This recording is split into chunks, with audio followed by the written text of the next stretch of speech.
Ang ganda guys. Ito yung sa anong beach tawag? Ano tawag ito? Kanoy? Ha? Sikamos.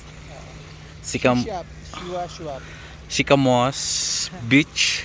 Sikamos. Wow. Ang ganda, sarap maligo.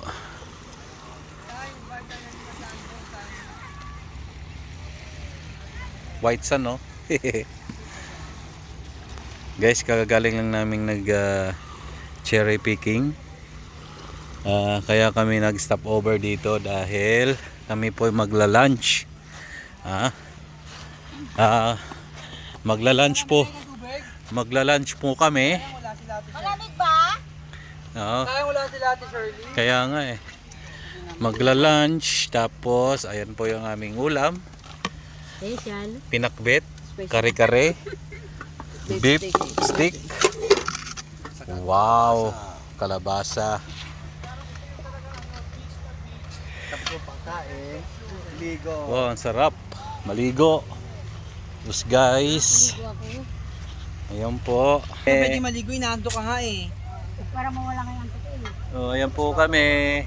Ayan. Napakaganda po dito. Ng puno, ang lilim. Wow, ang linis. Ayan po.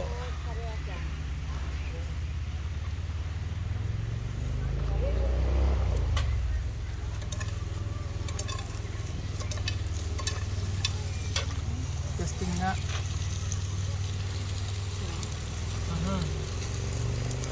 Wala.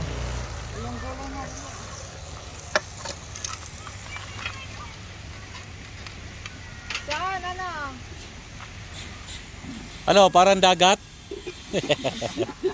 Parang Boracay lang. Ba't kaya ang tubig sa BC iba, no? Ibang kulay.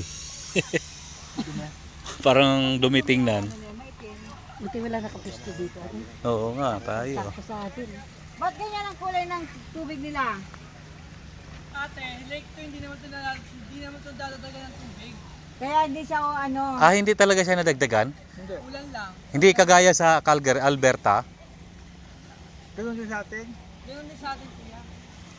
Kasi kuya, hindi naman siya flowing water. Like yung dagat. Ina-stack lang talaga siya, no? Kaya na maligo na yung mga ngati ka. Panalo. Ano ba yun? Buhay na ba? Hindi mo na kaya yung dulo?